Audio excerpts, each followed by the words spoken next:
Governor Mark Sanford said that, quote, the biggest self of self is indeed self. Wise words stand the test of time. He veered from the obtuse to the oddly specific, explaining that he had seen the woman in question, quote, 3 times during that whole sparking thing. But in our #1 story in the countdown, if you think Sanford's news conference was remarkable, how about them emails? Governor's Appalachian Trail, which evidently led all the way to Argentina, merely a flash for good old electronic mail obtained by the state newspaper in Colombia last December. In one, the governor describes his upcoming itinerary to his paramour, Maria, whose full name has been redacted, even though her email had her full name and address on it. But the governor is far more engaged in a different kind of description.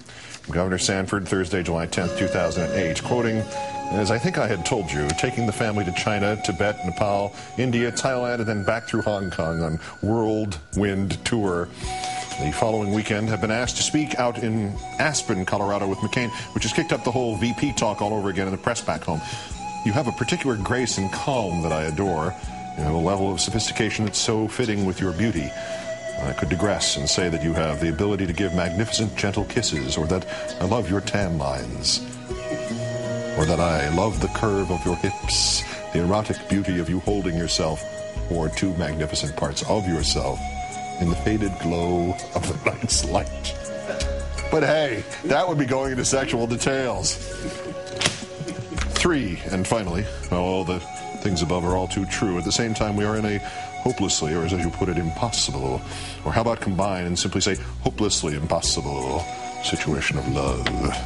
How in the world has this lightning, misspelled, strike snuck up on us? I am still not quite sure. As I have said to you before, I certainly had a special feeling about you from the first time we met, but these feelings were contained, and I genuinely enjoyed our special friendship and the comparing of all too many personal notes.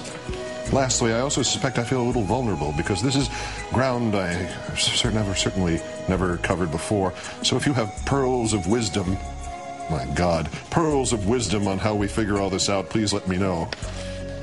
That's not what I thought when I first saw that on the paper. In the meantime, please sleep soundly, knowing that despite the best efforts of my head, my heart cries out for you. Your voice, your body, the touch of your lips, the touch of your fingertips, and, oh Lord, an even deeper connection to your soul. They didn't write like this to all the delegates at that South American Economic Conference.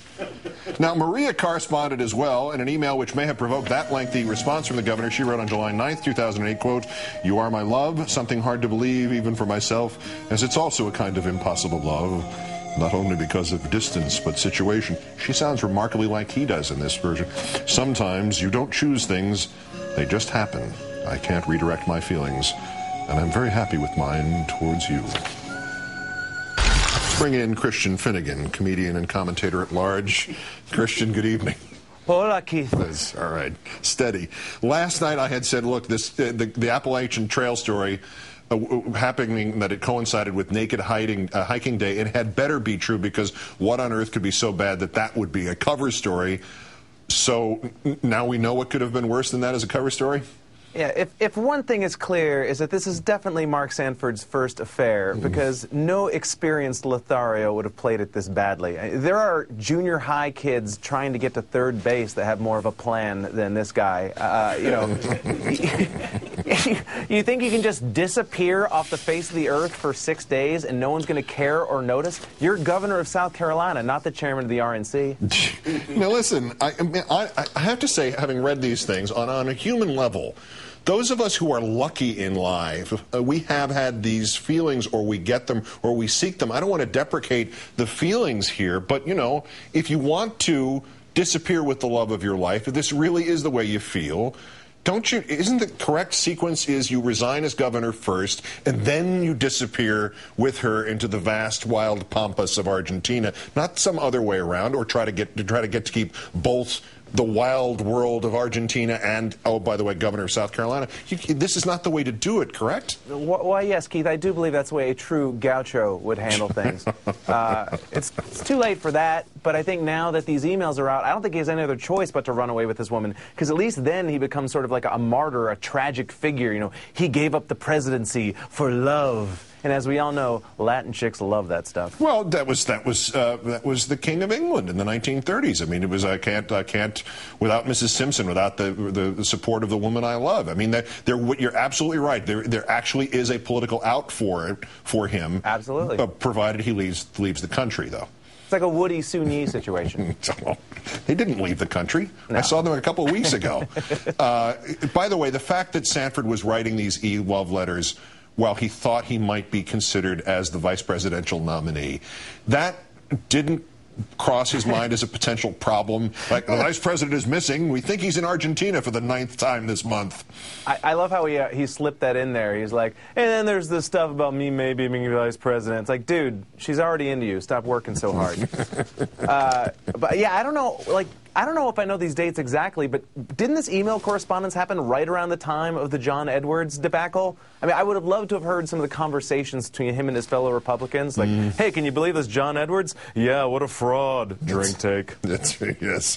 Hey, nothing at all in there about tan lines. What kind of the prose in the emails? Again, deep infatuation, there's gentle kisses and all that. Very nice. Makes for good reading on TV. But also these school kid errors, whirlwind tour, and lightning. That said, it sort of takes the fizz off romance, doesn't it? Yeah, well, you know, Keith, before I became a third-tier TV humorist, I worked at a lit agency. And this email reminds me of every turgid Bridges of Madison County wannabe that I found in the unsolicited submissions pile. You can almost see him sitting in front of his laptop with a glass of Merlot, like, oh yeah. Well, there's one more, July 8th. You're not specified. I'll read this and then we got to go. To me, and I suspect no one else on earth, there is something wonderful about listening to country music playing in the cab, air conditioner running, the hum of a huge diesel engine in the background, the tranquility that comes with being in a virtual wilderness of trees and marsh, the day breaking in vibrant pink coming alive in the morning clouds, and getting to build something with each scoop of dirt. If he doesn't go to Argentina, he can go write Harlequin romances, right? If only. Oh. You know, I'm going to start wearing a T-shirt, you know, that says, I am a 45-year-old depressed housewife, and I vote. Christian Finnegan, as always, great thanks. Thank you, sir. And have fun with your tan lines. That's Countdown for this, the 2,246th day since the previous president declared mission accomplished in Iraq. I'm Keith Olbermann. Good night and good luck.